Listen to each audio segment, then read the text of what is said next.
get us going. No problem. Happy New Year, everybody. If you're like me, you can probably see I'm a bit rusty with the old technology, and I've been off for 2 weeks away from technology. But thank you for joining me on such a late evening. Obviously, I haven't spoken to you for a good number of months. I'm sure John's made you aware. The aim of these kind of workshops are to offer you an opportunity just to collate evidence to show to the DiSE tutors that you have met the competencies within mental skills. I presume John's made you aware where you can access the session templates. Is that right, John? Am I thinking that? I think I did. I'd need to go back and double check. Okay.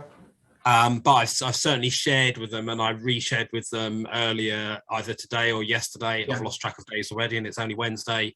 Yeah. The recordings from last time. Yeah. And obviously we've deliberately not connected the previous session that we did in September to any specific work yet, because we want to get you to actually get into handball again, and obviously with everything with lockdown. So But what I'm trying to get at, everybody, is that this first workshop is an opportunity to, if you know where to get the session plans, which I presume are on that circle that you keep referring to, John, they're on there where you can just fill in notes and stuff, and that is a way to evidence your interaction with myself as a sports psych.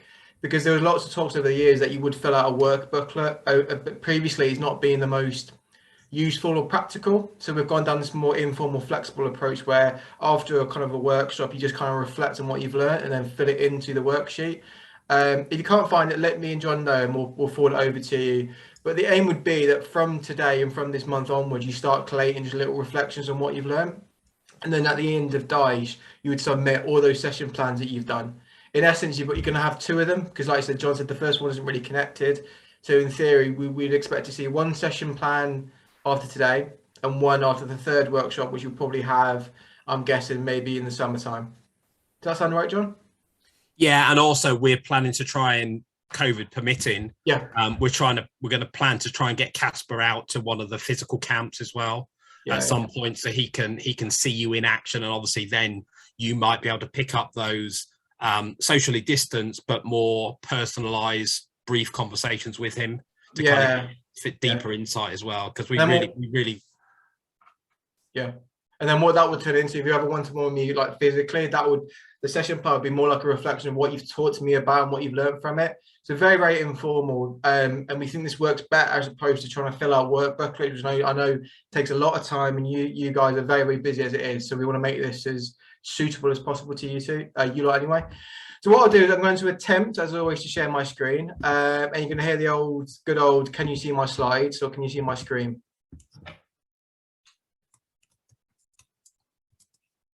John, can you see me? Put a thumbs up on the message. That'd be fantastic. I'm not looking at the moment. So cheers, Joe. Cheers, Angus.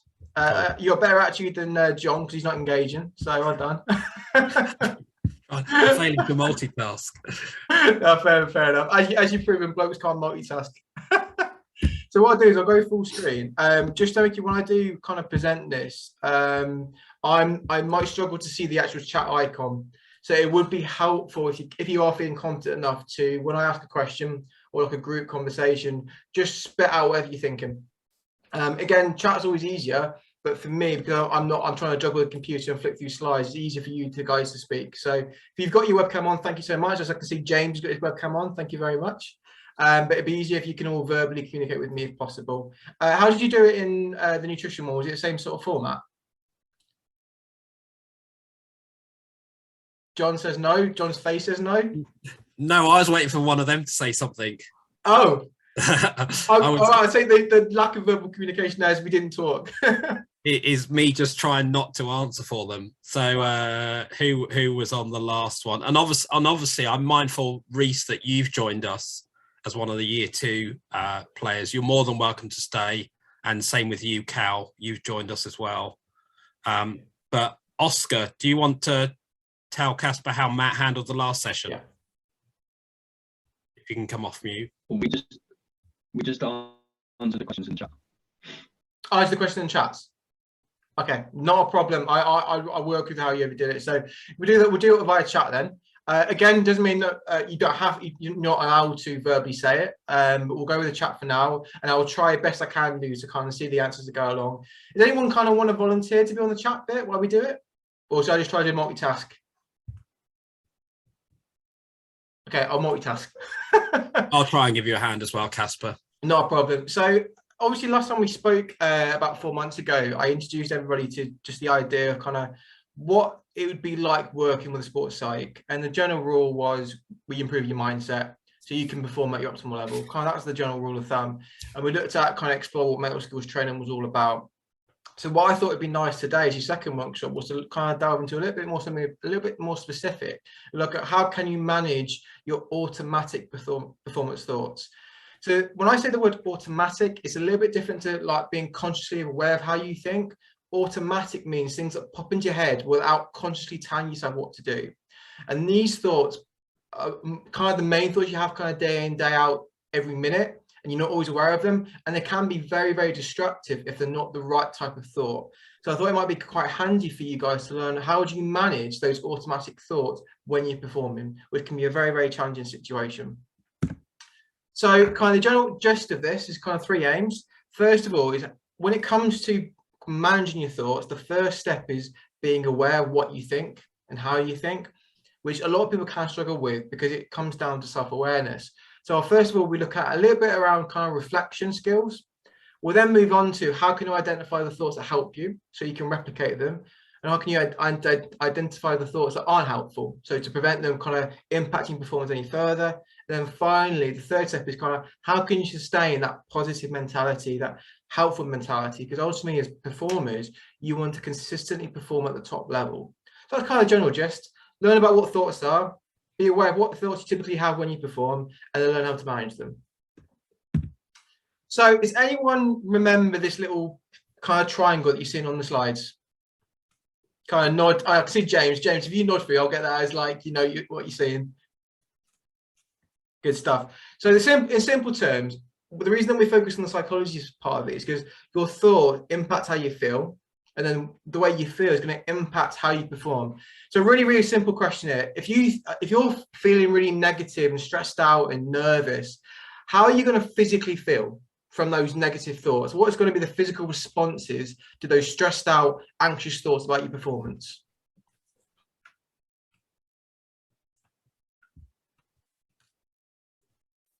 And again, aim to put it in the chat if you can do. What would be those like typical? So if you were negative or stressed out or worried you're going to make a mistake, how is your physical body going to respond to those thoughts?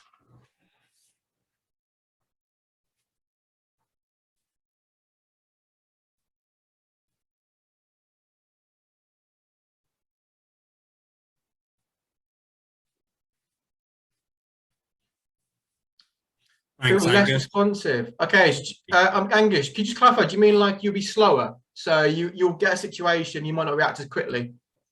Yeah, or maybe you're not as willing to like react. Oh, I like that. Yeah, so you kind of stop. It's like a block. Yeah.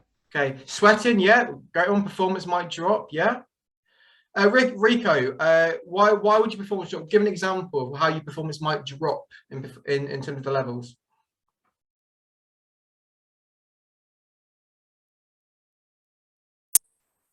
I don't know, I feel like if you're thinking like negative thoughts, then you won't perform as well, because like you might get into your own head and then you might start messing up. Like if you think that you're going to mess up, then you probably will mess up. Yeah, that's a really, really good point. In the cycle, they call it the ironic effect. You tell yourself not to do something and you end up doing it. So that's a really, really good point, guys. I remember performing, I used to say, don't miss this, don't miss this. And what you end up doing, you miss it. The classic example, if you look at football, is probably penalty taking. And if anyone's looked a bit at the psychology of penalty taking, footballers get caught with where the goalkeeper is. When in actual fact, you should be focusing on where you want to hit, where you want to score in the back of the net. So you want to go to the left or to the right. But they get fixated on the goalie about where he moves, so they shoot in line with the goalie, so they miss. So that's a really, really good point, that your whole attentional focus goes into something that isn't going to help you. So some great examples. Lack of concentration is another one as well. But the point I'm trying to get is, if you're thinking the wrong way, you're going to behave in a way that's going to impact your performance levels. Which way it comes back to the point, you need to be aware of how can you, first of all, notice that you're thinking in an unhelpful way, then secondly, revert back to a way that's going to help you perform at a better level. So in essence, this is kind of why I've called it automatic thoughts. So you guys might not know this, but kind of up to 90% of your thoughts, your decisions, and your behaviors are guided by your subconscious. And your subconscious are thoughts, feelings, and behaviors that you're not aware of. Which is why, again, it's so important to be aware of that, because ultimately, if 90% of the time when you're performing, you're not aware of what you're doing, you want to be making sure that the subconscious isn't behaving in a helpful way. The second point as well is the brain has a negativity bias. And you might not know this, but if you don't tell yourself how to think or control it, automatically and impulsively, your brain reverts to the negative bias. Does everybody know why we have a negativity bias? So thinking on the negatives, threats in the environment. Why? Anyone know anything about that at all? Or why we tend to be that way? If you're doing like a BTEC in sport, you might know this. Survival, yeah, Thomas, bang on it. Keep us safe, yeah. So originally, like hundreds, thousands of years ago, we were cavemen, cave women as well. We were impulsive, and we had to be able to react really, really quickly, which means notice or have a more sensitivity to noticing negatives in the environment. But nowadays, we're not like that. We're not impulsive. We need to be planning, proactive, thinking things through. But sometimes the automatic thoughts can override that if not controlled, which is why we have a negativity bias. And you might, as an athlete, might think, why am I always feeling negative even though I want to perform better? It could be because your negativity bias is very strong and impulsive. So you might need to step back and go, right, how do I need to revert? What do I need to do to revert back to a more positive thing and give myself or my brain time to think and calm down that impulsiveness of the negativity bias?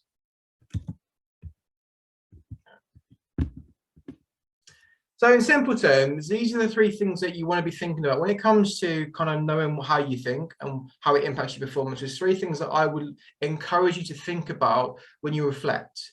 And these types of reflections are often done after performing, not during, because there's not time to do it. The first thing is thinking about, all right, what situation do you want to think about? Is it during a training session? Is it playing against your rivals? Is it a penalty shot? You need to be really, really specific, because the situation will impact how you think. The second one is then your emotions. So emotions, as you probably are aware, emotions play like a huge role in performance levels. And I always ask an athlete, do you prefer to be psyched up or relaxed going into performance? So again, I'm going to ask that question on people on the call tonight. Put in the chat, do you prefer to be psyched up and like aggressive going into a match, or do you prefer to be chilled out and relaxed going into a performance?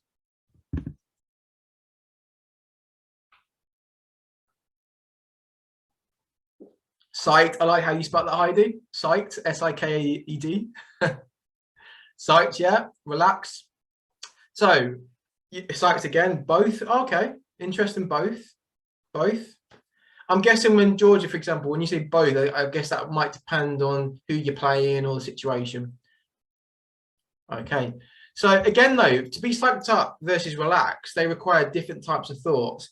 So does anybody do anything to get themselves thinking aggressively and thinking psyched up? What do you tend to do before a performance? Music. Oh, cool. Any particular examples, Joe, of music that you listen to?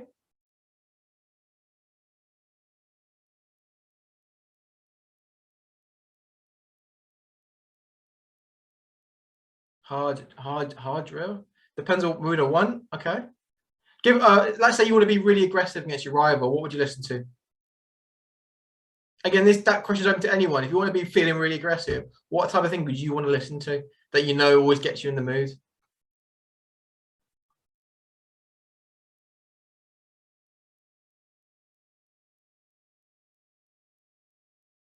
Anything upbeat? I like that, Heidi. So again, these are some things that you're already going to be doing. And this is where the automatic thoughts come in. Because as soon as you listen to music, it tends to be automatically you're going to start thinking a certain way. And the most basic psychology trick that you can do is just asking yourself, what emotions do I prefer in a certain situation? Once you're aware of that, you can start to work out what you need to do to activate that automatic thought going into a performance. If you don't tend to do it or get into the practice of doing it, it may be you go into a match feeling a bit slow and relaxed, and that means you're not going to be reactive on the pitch. Whereas I would presume people that want to be psyched up, it's because it helps them be speedy, quick, impulsive, reactive to situations. So that's the most basic question I would encourage you to ask yourself on a regular basis, because the emotion that you want can change depending on the situation.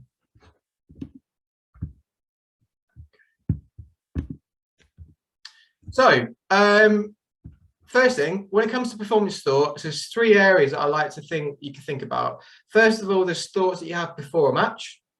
There's thoughts you have during a match, and thoughts that you have after a match. So the first thing that I want to get aware of is what things you tend to think about before a match. What are those kind of impulsive things that you're going to be thinking about, things that you're focused on?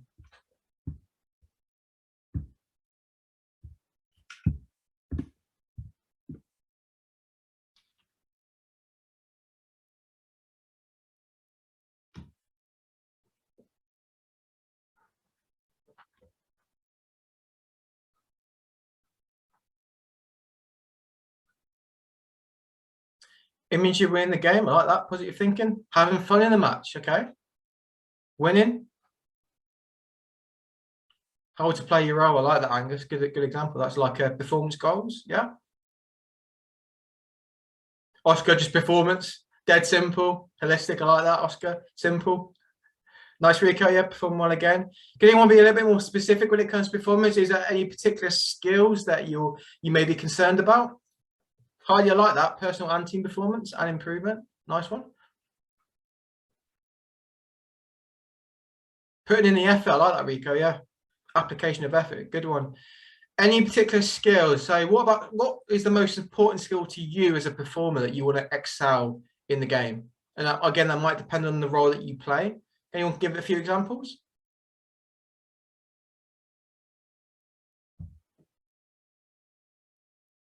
Shooting. Cool. Attacking. Variety of wing shots.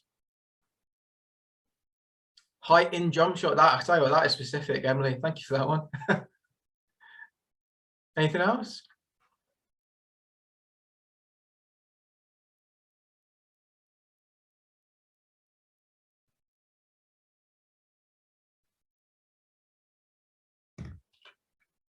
Right, so that great examples. Thank you very much for that one. The next question I'm going to ask you here is, what are you focused on? So you kind of got onto this, that you're focused on performance and success. What I'm curious though is there anything that you're concerned about? What are you concerned about happening? So far you've been going all positives, but I'm sure as an athlete that there's going to be a little moment where you're going to think about potentially what might go wrong as well. So what are you going to be concerned about in that part? Injury, yeah, it's a good one, that one.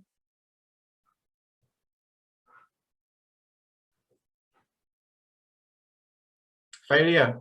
Again, great example, Angus. Be specific, like being in defense. Yeah, great example, Joe. Thanks, Rico. Poor performance again. Again, I want you to think about the real specifics here, like within the performance levels, like what is it in particular? Lack of motivation due to a big difference to score. Great example of that, yeah. Get a couple more examples in. Not being able to step around the tackle as you shoot 1-to-1. Nice example, yeah. Missing several, yeah. Rico, that's a great example actually. Yeah, getting caught in a bad routine, keep missing it, making the same mistake. Great examples. Right, next one. During a performance. So this is a little bit different because pre-game, you're going to have a lot of time to think. But during a match, there's a lot going on and a lot of things you've got to do. So again, what do you think you're going to be focused on while performing? This is maybe a little bit of a trick question. What do you think you'd be focused on while performing in a match?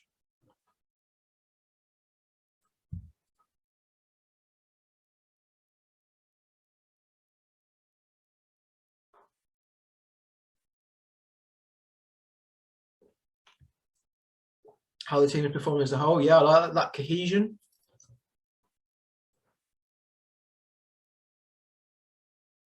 The score, yeah. The current play. So Rico, great example. And I like the word used, the word used there, current, because depending on the situation, the timing in the match, it might be different. So it's the current situation. Split second decisions, yeah. Squad chemistry, I like that. I like this at the moment. A lot of it's around that team environment, which is great. Coaches' feedback, okay.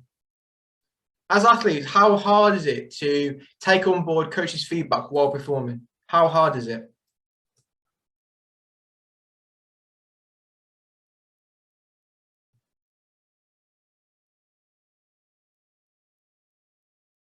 I'm guessing the answer is pretty difficult. So what you're going to find during a match, because your brain is focused on your motor control about how to respond to situations, scanning environments, all these different things, it allows a very narrow window to take on feedback from other people, especially coaches. So is there anyone in the room that has found that sometimes when the coach is trying to help you mid-game, it actually disrupts you while you're trying to perform, it makes you slower? Anyone ever found that?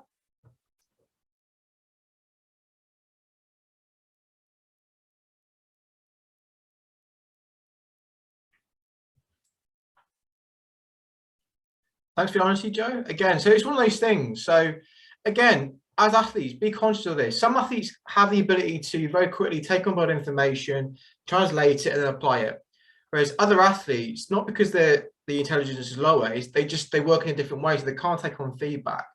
And I encourage you, if you're an athlete that's found that the coach is trying to help you, but it's then slowed you down during a match, maybe before a game, just say to him, if you're going to give me some feedback, I would prefer it either like half time or a break or something. Then it makes life a little bit easier. And he's making sure you're on board with the coach. Ask him when you want the feedback. Again, coach is there to help out, but it's allowing them to help you out at the right time. And as you have put it, there's so many different things that you got to take on board.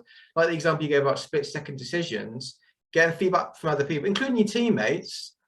Be aware of, like, you might be limited. And if you're someone that wants to take on feedback, maybe say to that person, if you're going to give me some feedback, make sure it's really simple, just a few simple words. Don't make it long-winded, because again, your brain mentally won't be able to process everything that you're getting told. Okay.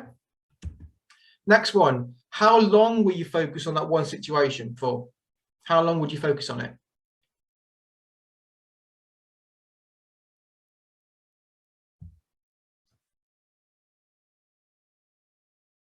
Again, this is probably like a trick question in some ways.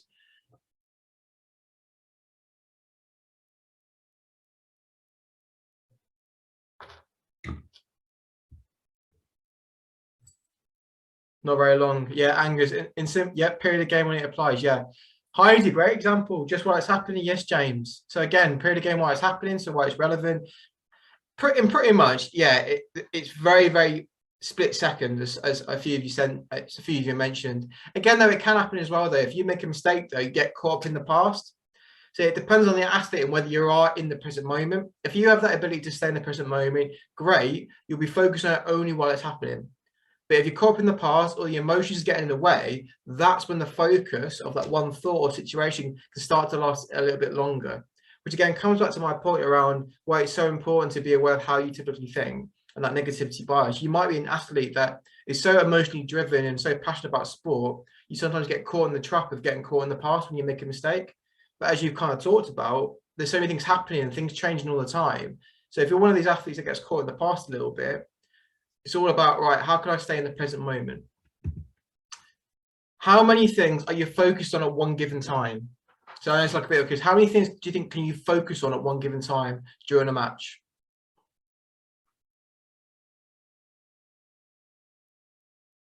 One, okay.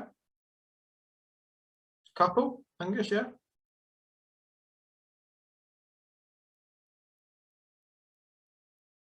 Two or three, I like that, Rico. So for me, I always use the word rule of three, but actual fact, your subconscious, I might be wrong in saying this, can process up to 100 bits of information per second. Up to 100 bits. Consciously, when you talk about those two or three things, consciously, the brain can probably process a maximum of up to between 5 and 9 pieces of information. But on average, it's 2, 3, 4. That's why I always go rule of three. So if you're an athlete that wants to stay in the present moment, I'd always go, what are the 2 or 3 things that you want to focus on right now? What are the 2 or 3 things that you want to do right now? That way, by informing your brain what to do, it helps detach yourself from a mistake that you might have made in the past. And the final one, what would you typically think about after a match straight away? What would be the first thing you're thinking about straight away, just after you kind of walk off the pitch or you're sitting in the changing room? What would be those things that you're thinking about? What would be the first impulsive things?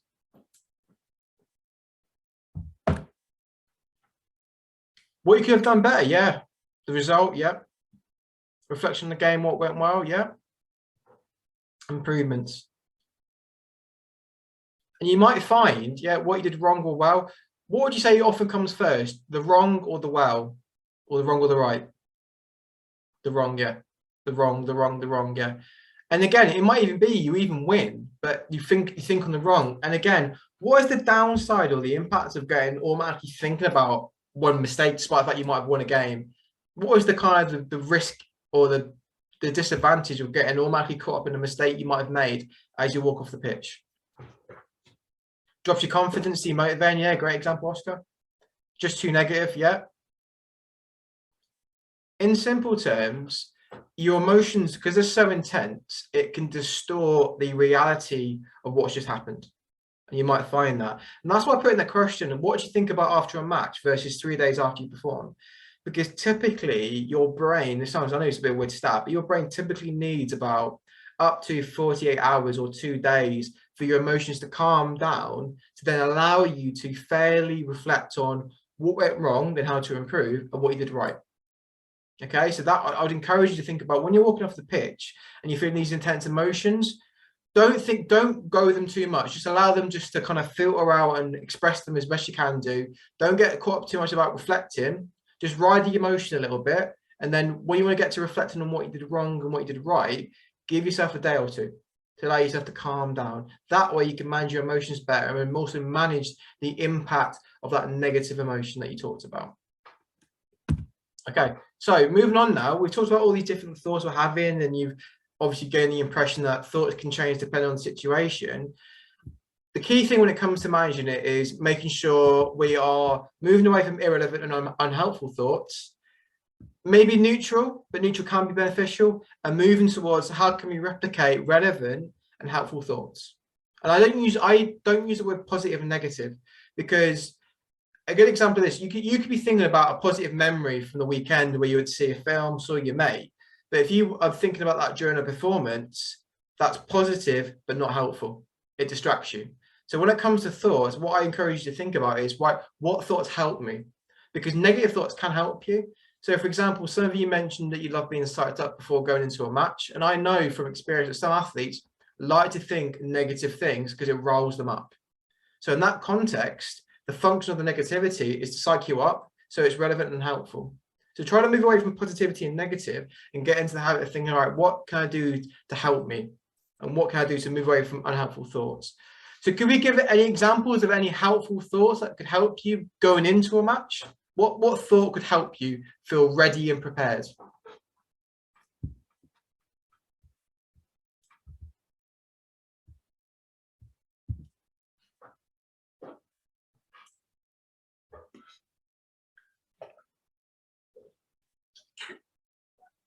Yeah, thinking about tactics, set plays, yeah. Going over what you did in training. Something you did well in the last game. Okay, I like that, Angus, yeah. Build your confidence up.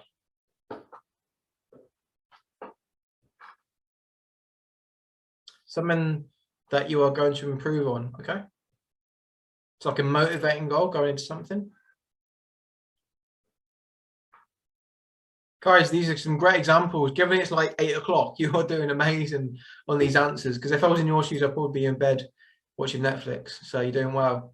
Any other examples of what you might do to boost yourself up? Or another one, what could you do to motivate yourself? What could you say to yourself to motivate yourself going into a game?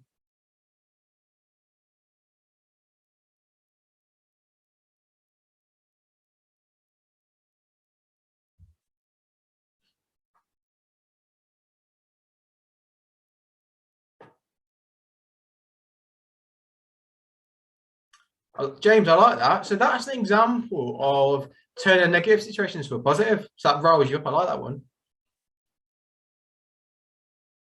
Does anybody ever use feedback from other people? So they might remember something that someone said to them that's positive and uplifting. They go, oh, I remember that person said that to me. And it boosts you up.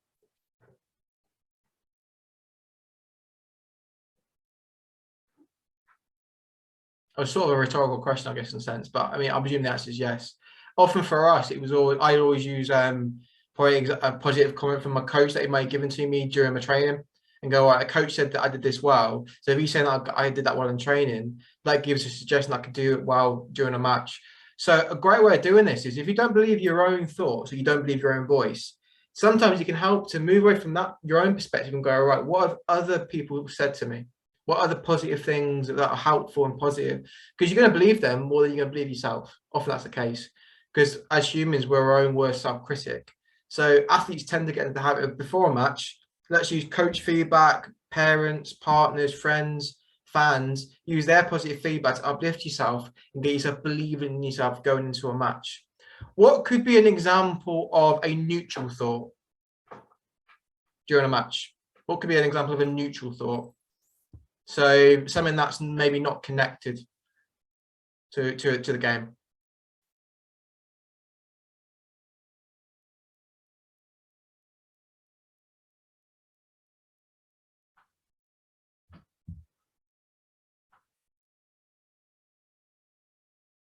If you're tired, yeah.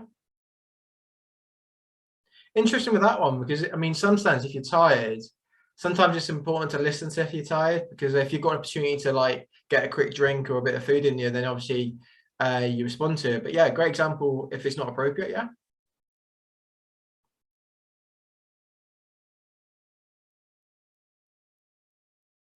One more example for this one. I know I'm really rinsing these answers and a lot of questions.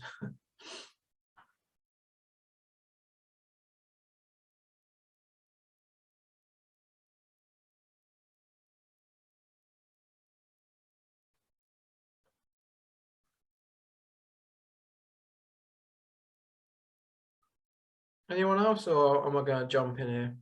I'm guessing. In the most simplest way I could say it, I think it's based on what's happened before the situation and after, and any topic that's not related to the game. Because as you mentioned, I think it was Rico that mentioned the current situation. Anything that was before it might not be relevant. Anything after, when you're in that moment, not relevant. And also any topic about TV, matches you watch, music, in that moment, they're neutral, they're not relevant. Okay.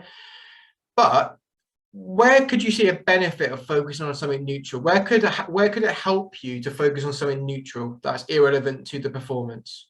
What purpose could you use a neutral thought for? Yeah, great one, Toss. Yeah, great one. Yeah, Angus, yeah, if you're worried, yeah. So again, and this is why I call it like psychology 101.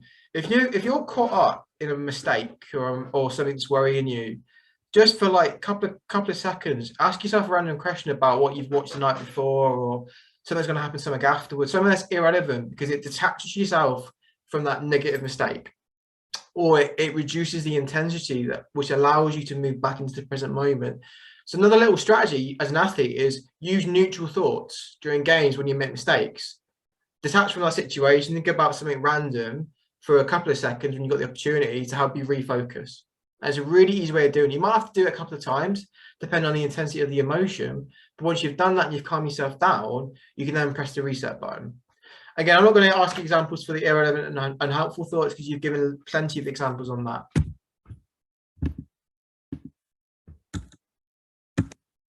So you might not know this, but when it comes to unhelpful performance thoughts, a lot of psychologists put them into 10 categories or 10 examples of what people tend to do when they're negative. So what I want you to know is I'm going to go through each one only briefly, and I want you to think about, oh, do I tend to do this type of thought? Because if it is the case, it might be, right, that's the one you use a target to try and intervene on. So the first one is overgeneralizing.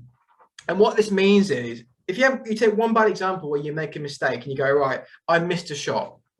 And if you overgeneralize, what you would do is, and as an athlete, instead of going, I'm bad at shooting, you would go, I'm a bad athlete. So you generalize the situation. Instead of it being specific to one particular moment, you go, I'm bad overall. And as athletes, when you come off a mat at the end of a game, when you've lost by a big score, it's very easy to go, I'm a bad athlete. So you overgeneralize a big situation, whereas in fact, one bad training session or one bad game doesn't mean as an athlete you're bad overall. Labeling. So what this means is these are pretty much the labels you give yourself. So if you describe yourself as lazy or lacking in confidence or demotivated or someone that's rubbish, you tend to behave in line with the label you give yourself. So if you come off a match saying I'm rubbish, you're going to feel and think that you're rubbish. So that's why language and psychology, so again, I'd say so simple, it really helps to create affirmations and labels to give yourself that are positive and uplifting. Because by that way, your brain is trained to behave in line with the labels you give yourself. So if you go into a match every time, calling yourself someone that's confident, that's successful, you're more in line to behave in line with that positive label. Shoulding and musting. For me, this is probably the biggest mistake that everybody makes going into a situation. You should do this, you must do that. When you do that, it adds anxiety and pressure to yourself, or you should have done this, or I must do that. Don't go that way. What you want to do is reduce the emotion by going, oh, I could do this next time, or I would do this next time. By changing from should and must to could and would, it reduces the emotion and the pressure you place upon yourself. Emotional reasoning. Really simple one. What this is all about is thinking about a situation through your emotions. So again, after a game, when the emotions are riding high, it distorts your reality of the situation. And as athletes, because you're very emotionally driven, passionate about what you do, sometimes emotions can get you caught in the way. Magnification and minimization. As an athlete, what this means simply is you magnify the negatives and you minimize the positives. Anyone in this room tend to be that way. So you minimize a positive feedback that someone gives you, and then you maximize the criticism that someone gives you. Anyone in the room confident enough to say that, or say that type of person?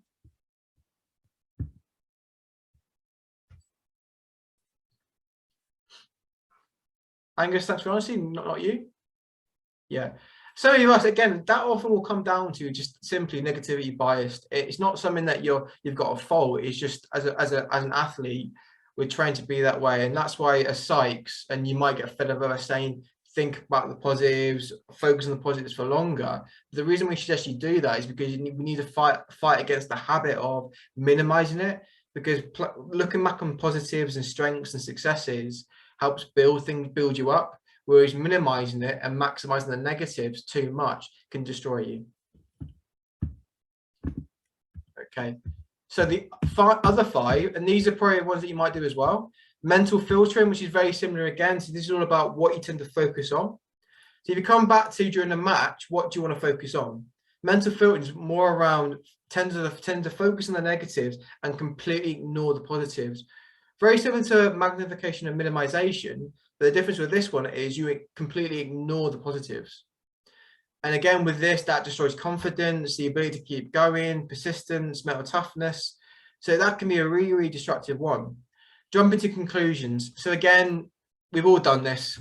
Someone's doing something, or you see something happening and you try to predict the future before you got the evidence or information. So you jump to conclusions, and that could be a big mistake. And often what happens with that is you jump to conclusions about how people might behave and perform in a game. And that can be really risky because it can destroy and disrupt relationships with your teammates. So if you're someone that tends to jump the gun a little bit, maybe get yourself to pause a little bit and think, all right, before I come to a conclusion, I may need to gain a little bit more information here. Personalization. And again, I'd encourage you guys to think about this one, because you're in a team sport. When you lose or you make a mistake or the team loses, sometimes captains especially take it on board and go, it's all my fault. And sometimes it's nothing you've done wrong. But naturally, as an athlete, you automatically think about it's your fault, even though you might not have done anything wrong. So again, another psychology tip is after a game, when you're kind of reflecting on why the team might have underperformed, or why you didn't do as best as you could, ask yourself what caused the situation, what caused the outcome. Was it my fault or was it something external? The reason it's important to reflect on that is because if you realize it was someone external, it means that it helps preserve your self-confidence. But if you don't allow yourself to pause and think about, oh, there might be something outside of my control that caused the situation, you're automatically going to think it's your fault and your confidence is going to drop. And again, that's a really, really simple way of doing things. Black and white thinking, again, we all do this. It simply means you only see things from one perspective. And the final one is catastrophizing, which pretty much means blowing things right out of proportion. Okay, so that's the boring stuff out of the way with. The key bit now is, what can we do to help you move away from those 10 types of negative, unhelpful performance thoughts and move towards helpful and relevant ones? And the first one is self-reflection. Okay, and this is like dead simple. And there's 2 types of reflection we'll go into in a second. But in simple ways, what self-reflection refers to is paying attention to how you thought and what attitudes and perceptions you had going into a situation. The key thing with self-reflection is, if you don't do anything with that information from the reflection, it's a waste of time. So for me, it's important that if you're going to sit down and going to reflect on something, you need to make sure you use that information to benefit you, which is what I call thoughtful action. Don't sit around reflecting on something negative if it's not going to benefit you. You're not going to use it anyway, because it's a waste of your time. Only reflect when there's a purpose to it and it's going to help you benefit. So whether that's improving a skill, improving cohesion with the team, performing better, reflections are really, really important. So again, same with your thoughts. If you want to learn how you react in a certain situation, write down on a piece of paper, I'm going to reflect on how I typically think before a match, how I typically think after I make a mistake, how I typically think going into a wing shot, wherever it may be. That way, you're giving yourself purpose, because you realize from the reflection, if you're negative, then the thoughtful action would be, right, I realize I'm automatically negative going into something. I need to shift the perspective. So what are those 2 types of reflection that you can use? The first one that we all know about and typically know about is called reflection on action, which is number 2, which is thinking back on what you did to review it and then informing, right, how can I use this to change how I'm going to respond in the future? The one that we don't always know about is a thing called reflection in action, which is thinking about what you're doing it whilst you're doing it, which is a little bit more challenging, as you know, because you're trying to do it, but also think as well. They both have their benefits. They both have their cons. So the first one is, and again in the chat, what are the benefits of reflecting on something whilst you're doing it? What are the benefits of doing that, like in-game reflection? What are the benefits?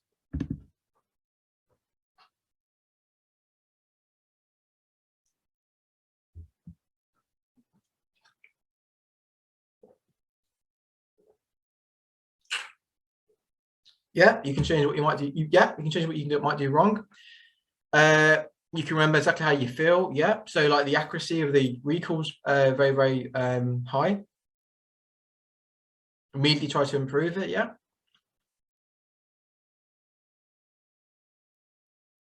It makes it easy to achieve goals. Yeah, it's a great example. Yeah, improve performance. Yeah, gives you a chance in that moment to try and prevent the opportunity of like regret, because you can change it. The event's still raw, can immediately improve. Yeah. Okay, what is the disadvantage of reflecting in action in that precise moment?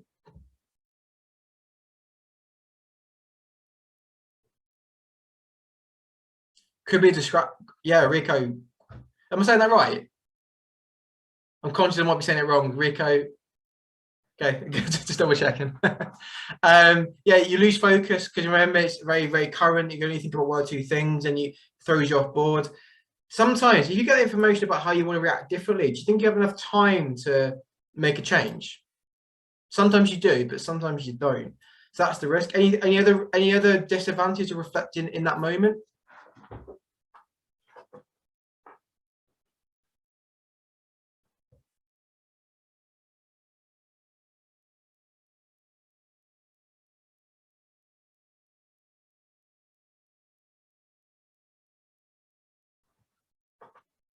So for me, the one thing that can catch you out is in the moment.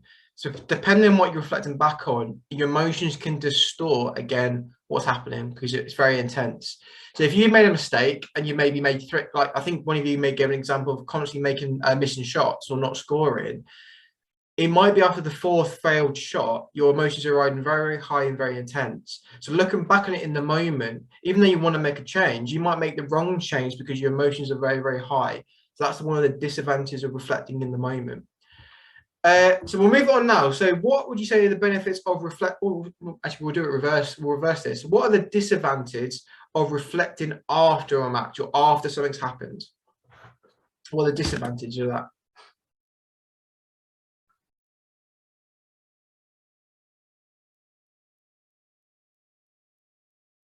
Yeah, James, great one. You forget certain aspects. Yeah.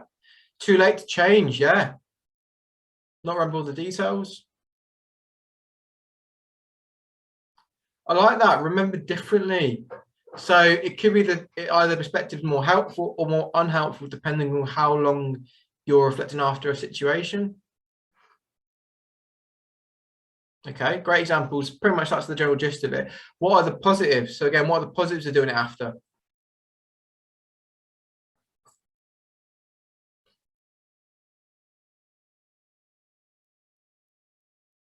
Karma, yeah, great one, yeah. Karma gives you more time to think about a realistic way of changing it if you're put in the same situation again. Doesn't distract you, make improvements for next time, yeah.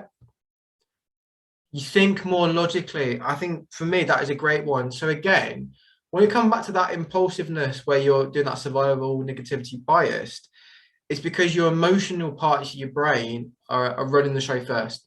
So if you pause and reflect afterwards, it gives your brain, or gives you a chance to activate a part of your brain known as the prefrontal cortex, which is at the front part here.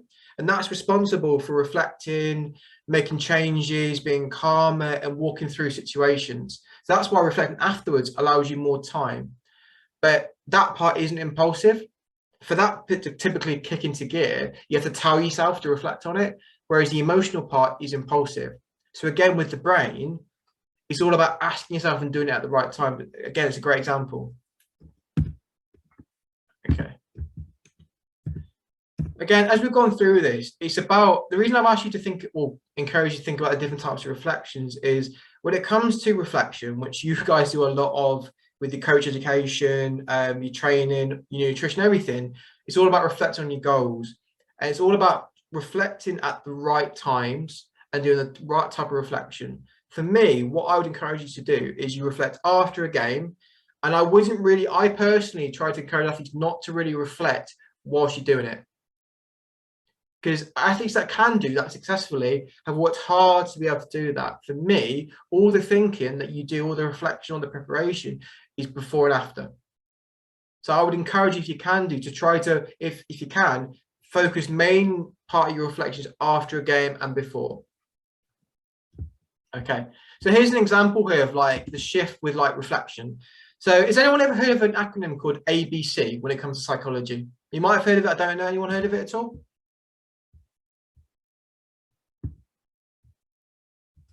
Okay, ABC is like a really simple way of allowing you to, first of all, identify what thoughts you have and then how you respond. So it helps you realize if it's helpful or unhelpful, and then it allows you to change it. So ABC refers to 3 stages. The first thing is when you reflect is you think about what is the activating event? What is the situation that I'm thinking about? And in the table, what we're looking at is a training session. So, all right, I want to reflect on how I've thought and reacted when I've missed a training session.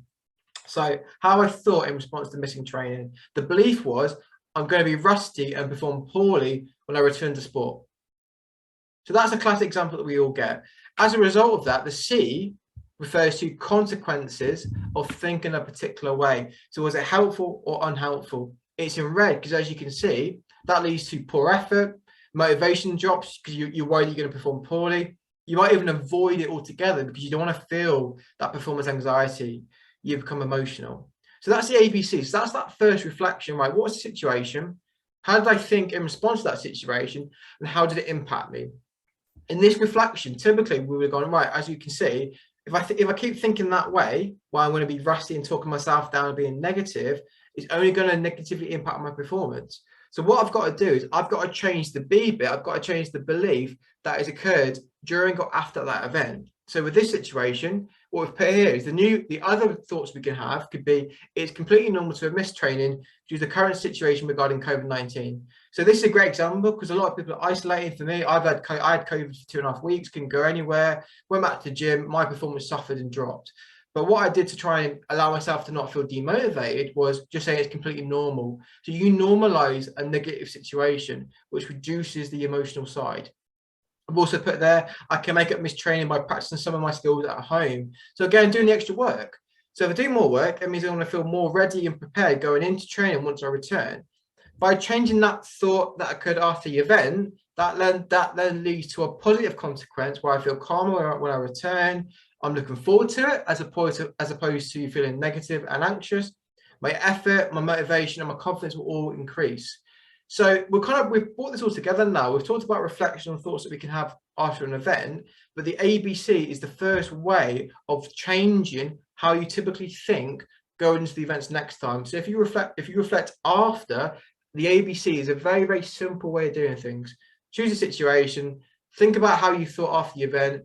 What was the consequence of thinking that way? Was it helpful? Yeah, if it was helpful, do it again, think that way. If it wasn't helpful, how could you think a different way if you were placed in the same situation again?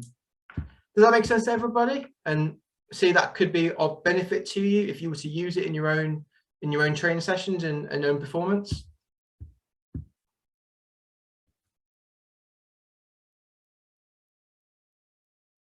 Thanks, guys. Yeah, yes, great stuff. Okay, so we'll move on to the next bits we're going to do now is I'm going to split this into a few things. I've got like about 5-10 minutes left here. So I'm going to give you some strategies that you can use to help manage thoughts pre, during, and after. And the strategies are going to vary. And this is what's really important to be aware of, that one psychological strategy might not be applicable or successful in every situation. So the better athletes learn how to tweak things and use different scenarios. In simple ways, when it comes to managing thinking, and I'm quite proud of this, you might think this is cheesy, I created an acronym called PACK. And what I use is pack in unhelpful thinking. And this refers to 4 stages or 4 steps that you can take to change how you think typically about your performance. Okay. The first one, and I always will say, is with any situation, pre, during, and after, the first thing is sometimes pausing. Taking a deep breath, focusing on the present moment, and asking yourself, what is happening right now?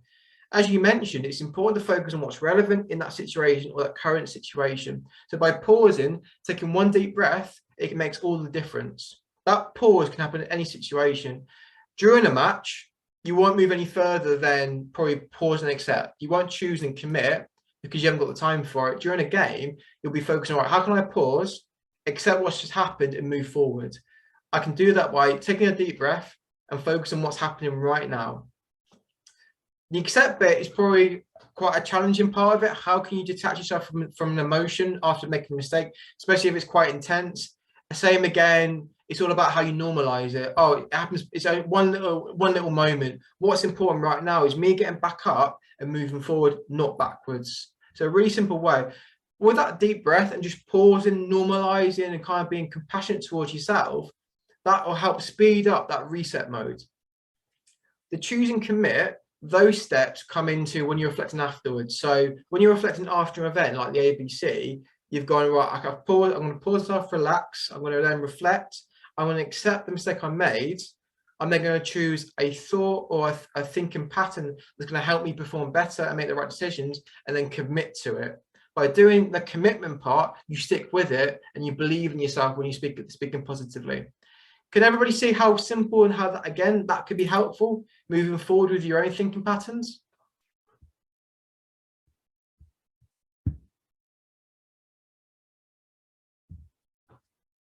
Angus, top work again, straight in there with the answers. Thanks, Heidi. Again, what I'd encourage you to do is maybe break it down. Think about, where can you pause? Where can you accept? Where do you have the time to choose on a new way of thinking? It's a really simple thing. And I always remember by the phrase, pack in the unhelpful thinking. So performance thoughts, the pausing bit, these are, again, reinforcing the practical tips of like, how do you reset in that moment, even before a match when you're anxious, during a match, or even after when you're getting caught up in a bad mistake or a bad game. First one, focus on your breathing. Okay, I put in the inhale, count 1, exhale, count 2, do it up to 4, and then reset. My personal one that I tend to do is I breathe in through my nose for 4 seconds, I pause for 1, and then breathe out for 6. Okay, but the count of 4 is the most simplest way of doing it, and then repeating it to calm yourself down. Focus on the present moment by using present tense questions. So again, What do I need to do right now? What is my focus right now? What is my goal right now? The word now is a present bit. And again, the reason we're using that type of language and those types of words is to shift the brain onto the right thing that's relevant. Easiest one, visualization. So again, even during a game, you could visualize a pause or a red button. That's for us. All right, pause right now. Let's not think about that. We'll think about that after the game. Or a stop sign. It's a really simple and elegant way of doing things, just allowing you to stay in that present moment. Another sort of strategy which I have found hugely helpful to help me reset is a thing known as a behavior cue. And you guys might do this without realizing. It could be you pull up your socks again, you clap your hand, you jump up and down, whatever it may be. That physical behavior, what it's doing is allowing you to pause, reset, and then go again. And it's probably the easiest ways of doing it. And a lot of athletes, they create simple routines to reset themselves. Has anyone got any physical behavior that they know they might do to help them reset during a game and want to share it on the chat? So for me, I'll give an example. I used to kind of, sounds silly, but I used to like hit my thighs twice and then just jump up and then go again.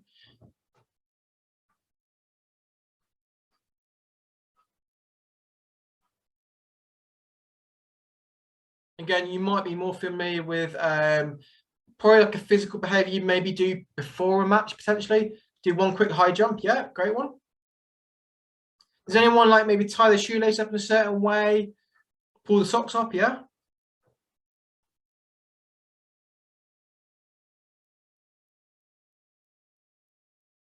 I remember working with one athlete, what they tended to do when they reset, they used to go, well, look up, look down, look left, look right, focus forward. That's what they used to do. And I thought it was a really simple way of doing it. It was like, look up, look down, left, right, focus forward. And for me, that was what that was telling me was the athlete was right, holistic reset, then move forward. So anyone listen to that, that could be something you might want to use because you could do that within, what would that be? I did that in 2 seconds, up, down, left, right, focus forward.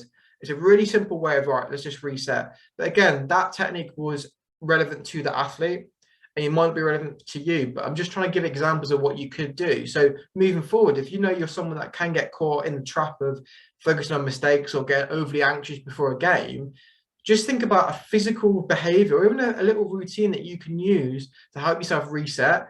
Practice it in training, and the more you practice it, the more of a habit it can become. So then when you make a mistake next time you're in a game, you automatically know what to do to allow yourself to reset.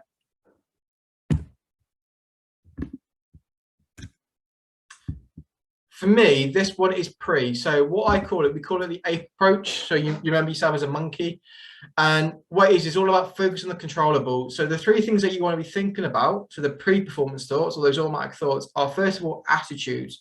So you want to think about things that make you feel confident and think confidently. So that's going back on successes, going over your performance goals. What do you want to do right now? And having positive attitudes. Again, so simple, but until we do it, it won't help us. P is preparation. So before a game, what are your physical and mental preparation routines? Every athlete will probably have some, but you've got to be consistent, because if you do your preparation routines on a regular basis, you're going to feel in control, feel confident, and feel ready to perform. If you're someone that you think, right, maybe I'm a bit disorganized and I'm not consistent with my preparation, maybe get into the habit of thinking, right, what routines I want to follow going into a game. And that includes like how you get up, at what time you get up in the morning, how you put your kit on, the breakfast you have, what goals you go over, what things you think about. For me, preparation routines are crucial for putting yourself into the zone, go into a game. So again, my recommendation would be, if you're someone that doesn't have a consistent routine before a performance, spend some time reflecting on what do I need to do on a consistent basis, and make sure once you've wrote it down, you replicate that before every single game. Don't just do it for the big games, do it for every game. So it means that every competitive match you have, whether big or small, against a rival or an easy team, you're guaranteeing yourself that you're going to be in the best mindset going into it. And the E, simple one, we mentioned this, is all about investing the effort. So to kind of summarize, pre-match, focus on positive attitudes, make sure you do preparation and put in your effort. That way, your brain's going to be thinking in a more positive, helpful way. And it's a really simple, elegant acronym that you can repeat and remember. And I find it funny because it reminds me of a monkey. The next one, so this comes down to what you focus on. So this is, for me, this is the most crucial one during a match. When it comes to your attentional focus or what you're focused on, you fall into 4 categories. You've got internal and external, broad and narrow. During a match, it tends to be typically, you've got quite a narrow focus. Like you mentioned, 1, 2, 3 things. But it can be either internal, so thinking about your strategies, how you're feeling, how you're thinking, or external, about what's happening in the environment. And what I encourage for you is, depending on the situation, you need to think about, right, what type of focus do I want? Often during a game, I would say that external narrow is the more helpful one. You don't want to get too caught up in how you're thinking. You've been performing in handball for years, so you should know automatically how to respond to a situation, which is why after a mistake, go for external narrow focus. So that could be, where is my teammate? Where is the ball? What's the score? Keep it really simple, but keep it external and a narrow focus, because that way it means it eliminates any distracting thoughts and allows you to focus on what's relevant in that moment.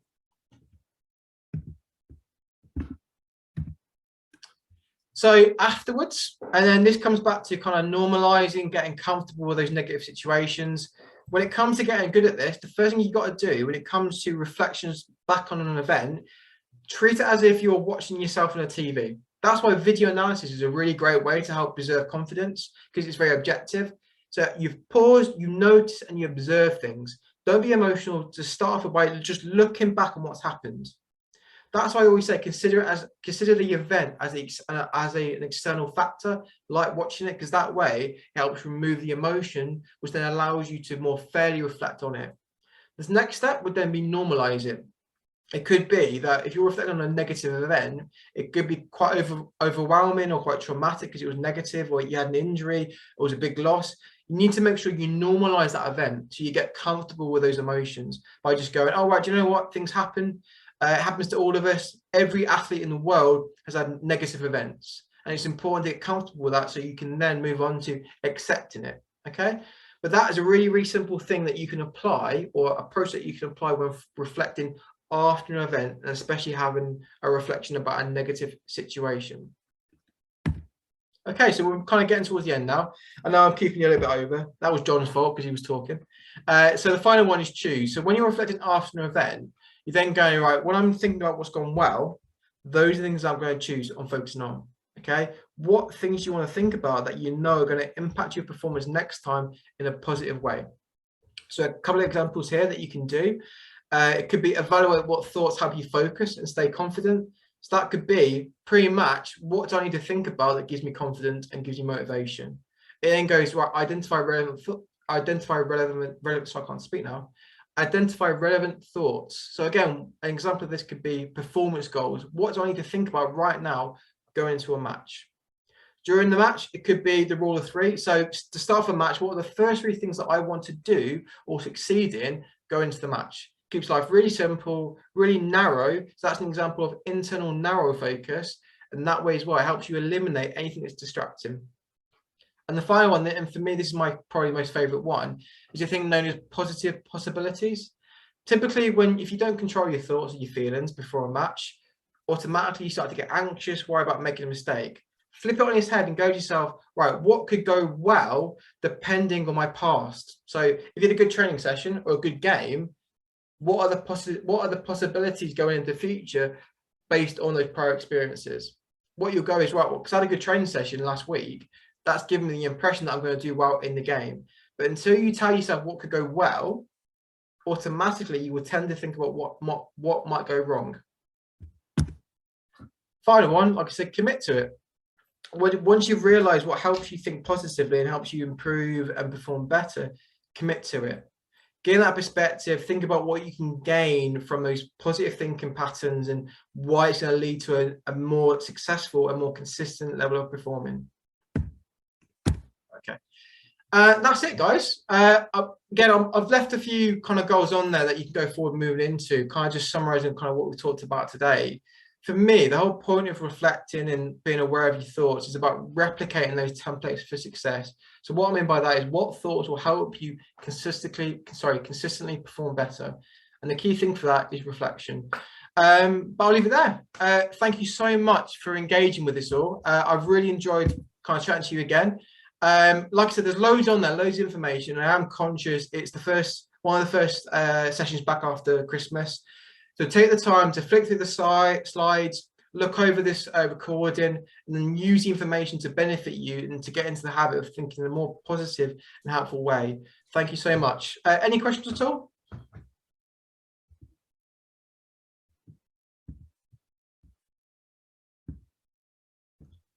Again, thank you very much, guys.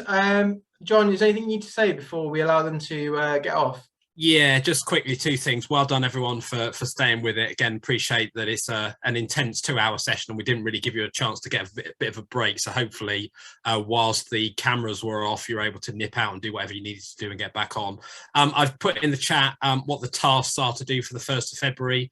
So I'll send some follow-up information on along with those. I'll follow that up on Teams. I'll also follow that up on the Create Development Wheels in those 2 specific cells. So we're actually looking to sort of start to do some work here. And again, the plan is, and I think we'll probably try and target the March camp date at Casper, is to try and get Casper to come along to that, COVID permitting, and possibly I'll come down to either to Loughborough or to Stoke Mandeville. I can't remember where it is for that one. So we can actually try and pick this up in person. And give you some more detailed support around this one, because ultimately this becomes very, very individualized. Yeah. But thank you, everyone. Good to see you.